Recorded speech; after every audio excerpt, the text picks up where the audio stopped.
Hello, I'm Mike Rhodes, Wilmington, North Carolina. I'm the house pro here. Give you a few 10-pin bowling tips today.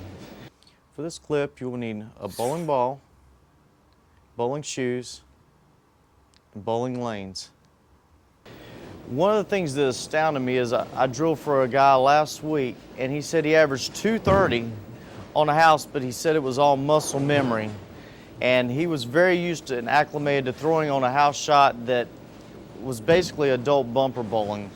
While you can get away with that in some shots, if you plan to take your game to the next level, there's a few things you need to learn if you haven't already. And the first thing that you need to work on is your targeting, especially when you start to learn to throw a hook.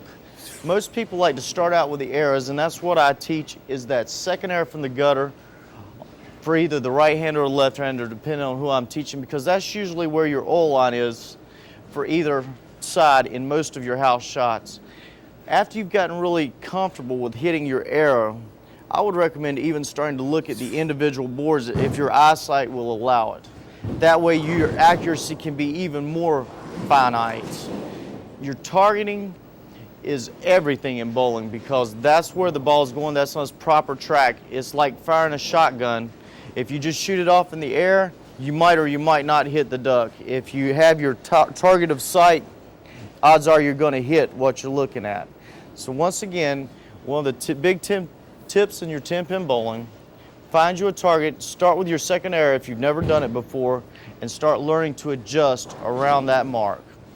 And that's one of the big tips in 10-pin bowling.